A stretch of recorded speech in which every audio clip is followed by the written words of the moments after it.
Live from Fargo and serving you on TV, online, and on the go. This is Valley News Live at 10. I'm concerned that this is the beginning of something that will continue. More than 1,000 miles separate us from Pittsburgh, but tonight a local synagogue reminds us of how we are all connected by love and compassion. Fargo's Temple Bethel Synagogue held a memorial service for the victims of last weekend's shooting at the Tree of Life Synagogue in Pittsburgh. Valley News Team's Veronica Marshall reports on the local response to hate and the tragic loss. Saturday morning, many of us received the news early of what had happened to the synagogue in Pittsburgh. And I think most of us have just been sort of wandering around in a daze. 11 lives stolen by a hate-filled gunman in Pittsburgh. Here in Fargo, dozens attended a special memorial service at Fargo's Temple Beth El, where Rabbi Janine Koprinsky urged listeners to choose love over hate. We need to join hands and we need to heal this world. And I think it can only be healed with love and with loving activism. The Jewish community is no stranger to hate. According to FBI crime statistics, there were more than 860 victims of anti-Semitic hate crimes in 2016, which is more than any other religious group listed combined. And it's not just a national problem. Last year in Fargo, vandals spray-painted a swastika on a car, and pro-Nazi writing and symbols were also found on a downtown Fargo home in 2015. That reality has had an impact. We have had some incidences here, and it's scary. It scares us. We have armed guards for the High Holy Days, always. And on Shabbat services, we lock our doors. When everyone's in, the doors are locked. Still, the Jewish community says they have a solution to hate, and it involves the entire community. We need to join together, we need to hold hands, and we need to march through this. We'll hold our heads up and we will walk with strength, and the strength will come from our allies and supporters in the community. In Fargo, Veronica Marshall, Valley News Live. Robert Bowers, the man police say is responsible for the massacre in Pittsburgh, faces 29 charges and is being held in jail without bond. Prosecutors plan to seek the death penalty. A pretty uneventful day, but your Halloween decorations might get wet overnight. Hutch, showers are moving through a little later, it sounds like. Yeah, as a matter of fact, they're pushing through our area right now. A couple of rumbles of thunder also showing up on the latest satellite and radar composite. As we show this looping over the last hour, the showers have moved from the Valley City area, where there were a couple of lightning strikes, into central Cass. Heavier showers, though, from Griggs, Steele, and Grand Forks counties pushing in. Now, these are all moving to the east and northeast this evening and will be in part of the Red River Valley here within about a half of an hour. Moderate to brief heavy showers will be possible. Can't rule out a thunder strike, but I don't anticipate that. As we go through midnight, the showers will exit the Red River Valley, pushing into northwest Minnesota, and be gone by daybreak for all of us. So we'll have some showers overnight. Tomorrow, a break from the showers. I'll have details on that, and we'll look towards Halloween here in a moment. All right, thanks, Hutch. A man is dead after a vehicle hit his parked car in Frazee, Minnesota.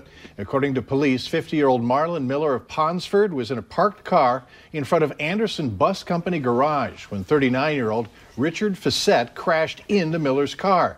Miller was pronounced dead at a nearby hospital. Fissette was arrested for criminal vehicular operation with formal charges pending. A man is dead after authorities say they found him pinned under an overturned tractor in Traverse County, Minnesota.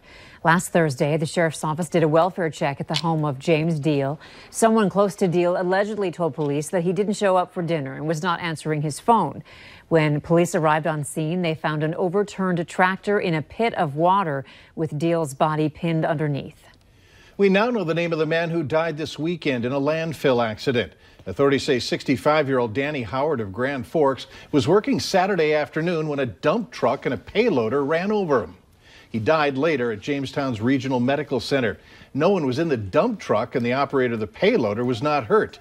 Investigators say that the payloader was trying to push start the dump truck. Fargo's police chief went on the defense this afternoon in the wake of William Haynes' life sentence.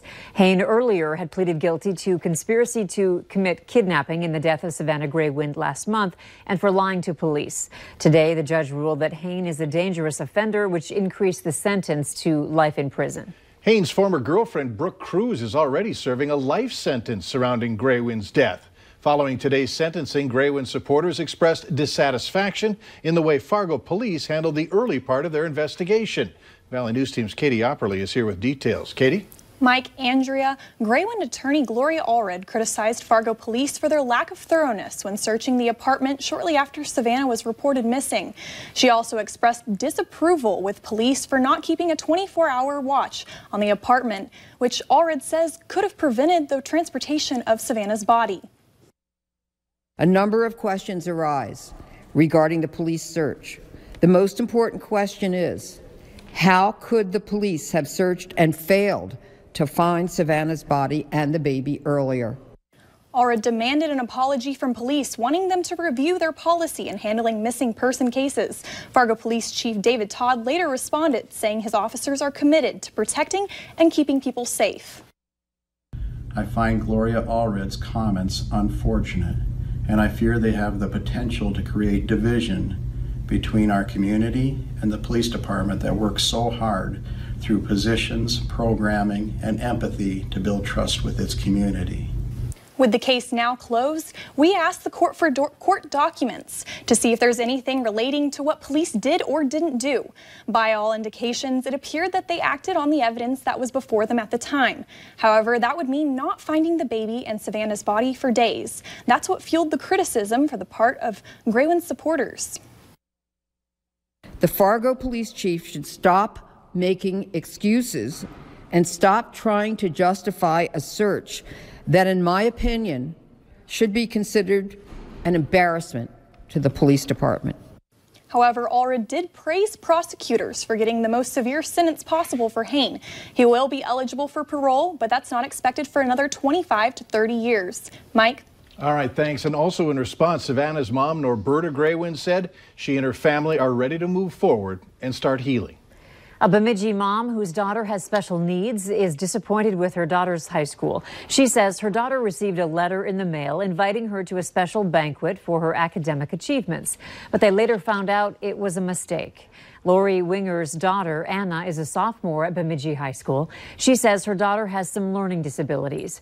But when Anna got a letter in the mail saying the school was celebrating her success in school, Winger felt proud.